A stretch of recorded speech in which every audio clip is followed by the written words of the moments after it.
Hi everyone, it's Jerry. I have an excellent game to share with you from round 6 of the 2025 Cairns Cup. On the white end, Zhongyi playing against Carissa Yip. Carissa, the current pack leader in the event, and well on her way to notching a Grandmaster norm.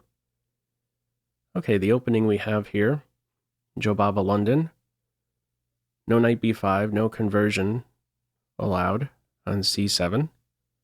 Fianchetto setup for black. And note the delay in this game with the king knight. It's first bishop e2. This diagonal here remains open. The reason for that revealed right now. White wants an h5 break. Black doesn't want to see this, so stops it cold. And only now does the knight develop. So this delay with the king knight, we might say, has had an influence on black's h-pawn. What might this mean? Knight g5 move, maybe in white's future. There's no longer h6 to kick it away. All right, from here, black puts pressure on white's center, and white gives up this center point, captures on c5. This is considered top. If white instead castles, this really isn't the most comfortable structure for white to take on here. There's one pawn that sticks out to me in this exchange caro structure we have here. The c pawn, it doesn't like being obstructed here. The knight not really so well positioned. So more appropriate is to enter a more volatile position, more open position, kicking off with the capture on c5. Queen a5 from here. This is step one of many by the black queen in this game.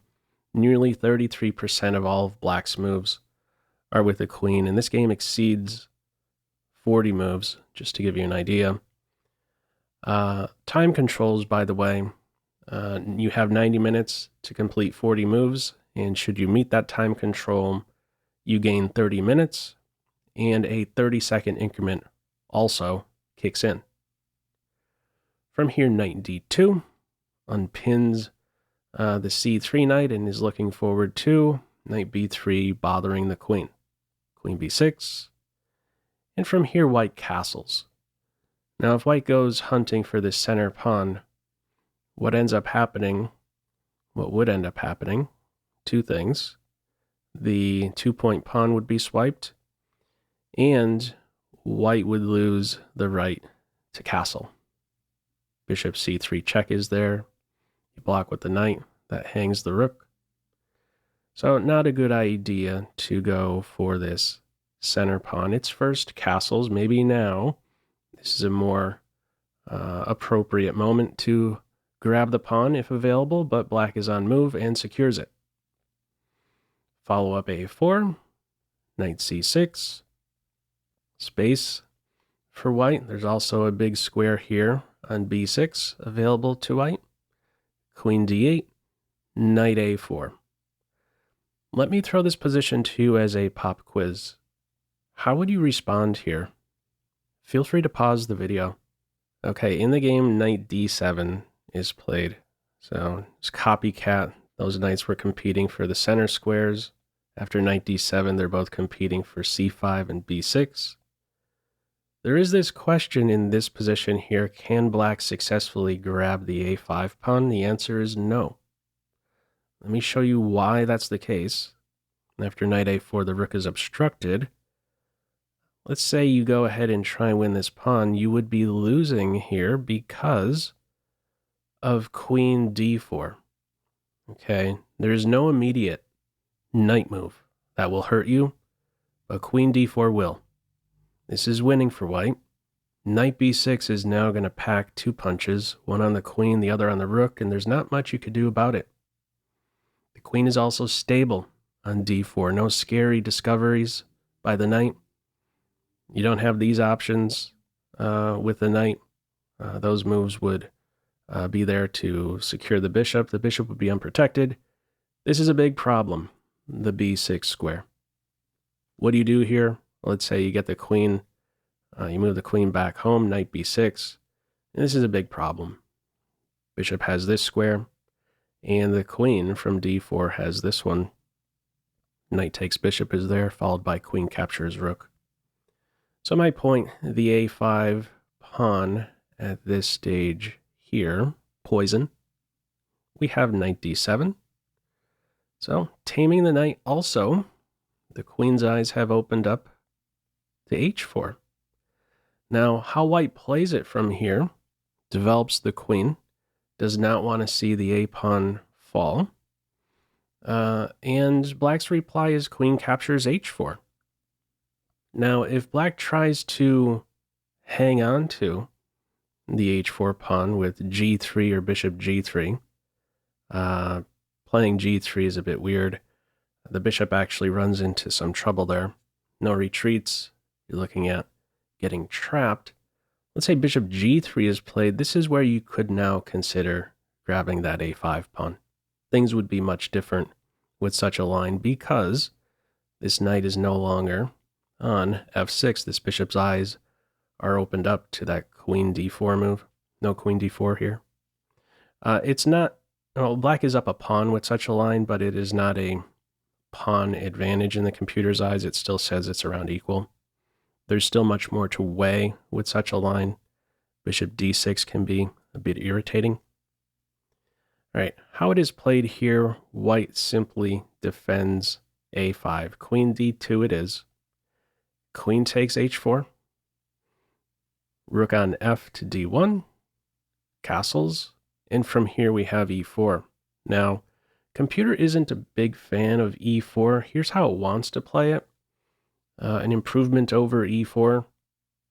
It's looking at the following. It's looking at c4. Now keep in mind, black is up the pawn.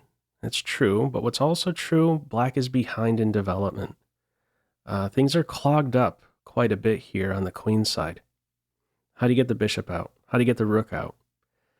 You'd have to move the knight first. And if you move that knight b6 move, difficult to handle.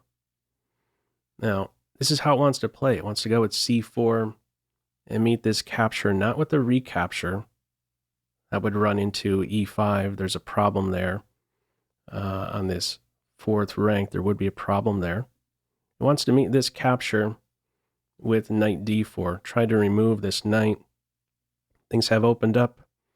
White here down 2 pawns, but okay, maybe a few moves from now you're collecting that pawn. Again, tricky for black to maybe handle such an open position like this, being behind in development. That's how the computer wants to play it. All right, how it is played here, there's a sneaky idea behind this play with e4. Battery has opened up. Bishop g5 is now in the air. The queen runs the risk of being trapped. Now, the move played here, d4. If black captures on e4, it would not quite be a queen trap, but it is close. Bishop g5 would be here, and your only way to save the queen would be to insert e3 here and open up the queen's eyes along this fourth rank. Queen captures pawn here. It's saying that it's +1. Not a good idea to allow such a continuation there. Things are much different in this game with d4. White's reply is c3. If white tries bishop g5 here, there's queen captures e4. Okay, d4 pawn challenge straight away. e5, bishop g3. And I like this next decision here. Carissa plays queen e7. Now, what's the issue with grabbing this pawn? That's another question. If you take on e4, what's sort of going to happen is that you're off balance.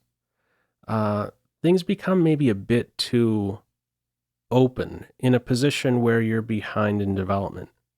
So there's a stability issue is what I'm trying to say here. White could take on d4 in this position, play bishop f3, and this is as far as I'm going to go. This is sort of uncomfortable here for black.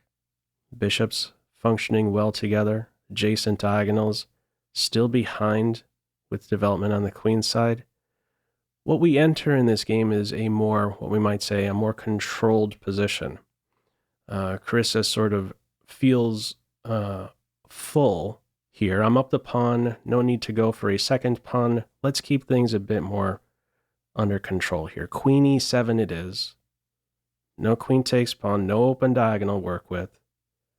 White takes on d4. E takes d4. From here, bishop c4. Computer doesn't like this.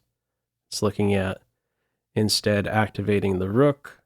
Okay, bishop c4 here. I wondered about trying to defend e4 instead of this move. Computer is saying don't even do that.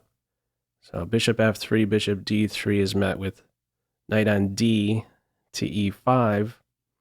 Also, if you hold on to e4 with f3, that's weakening a couple dark squares, knight e5 yet again. Computer wants to go with this. Rook on a to c1. How it's played in this game, bishop c4, queen takes e4 only now.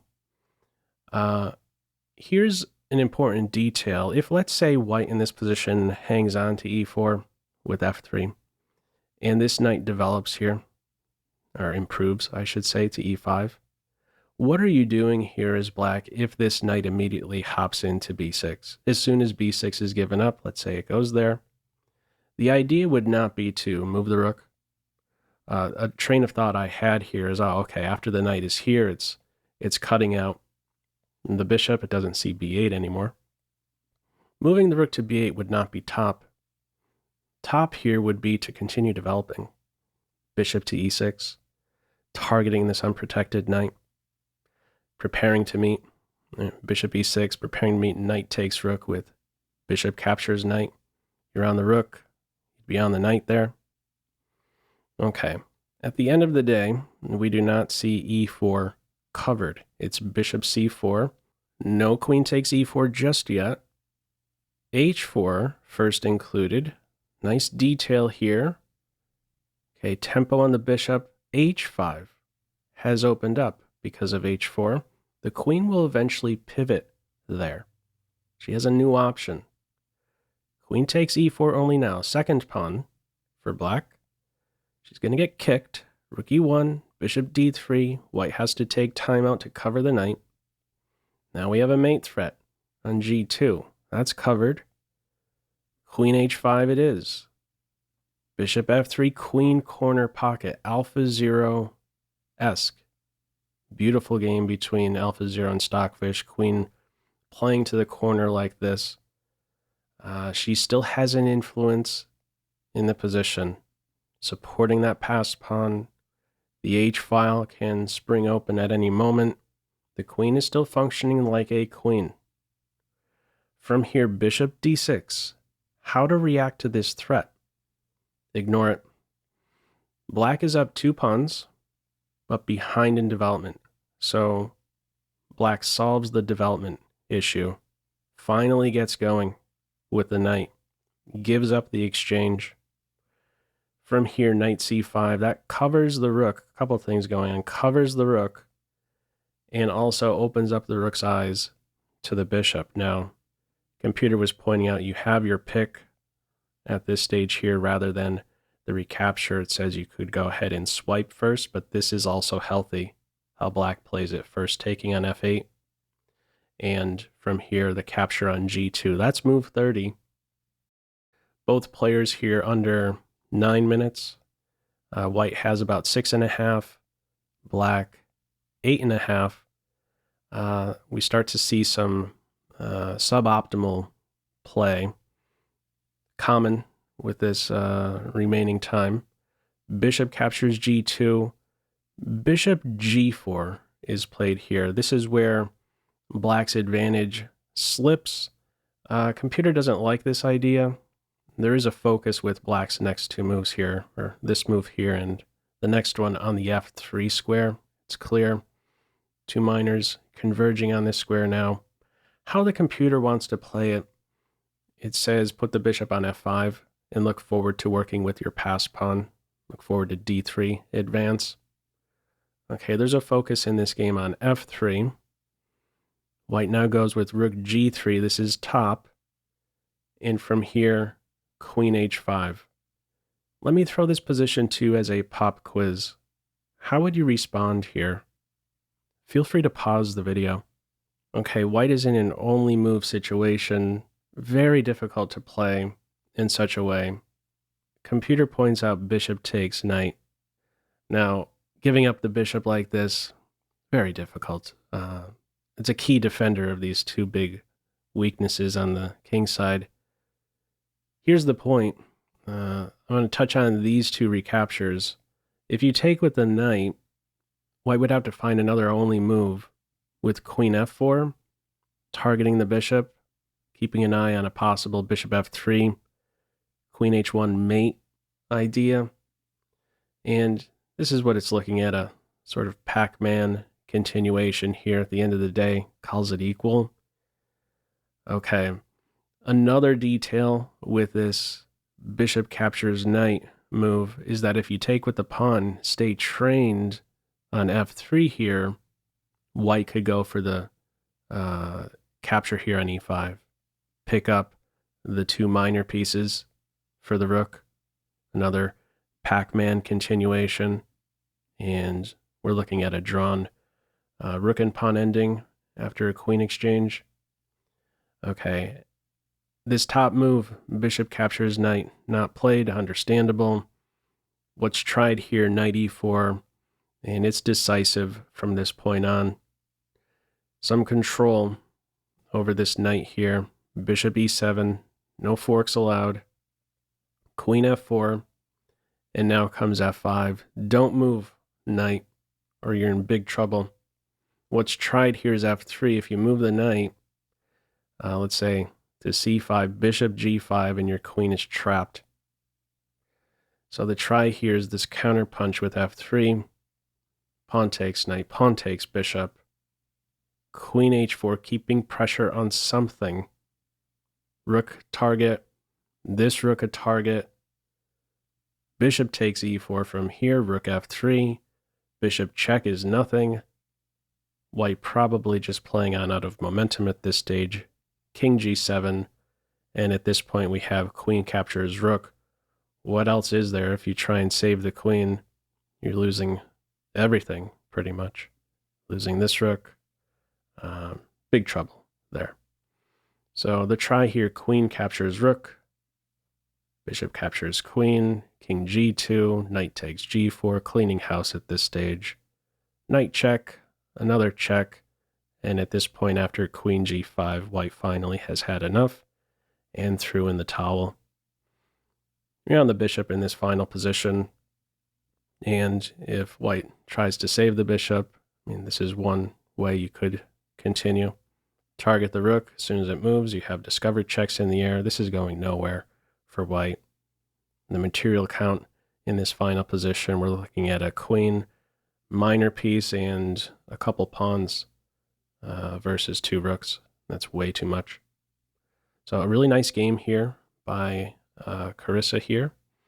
Feel free, as usual, to leave any feedback to this video in the comment section below. I hope you enjoyed it and maybe took a thing or two away. That's all for now. Take care.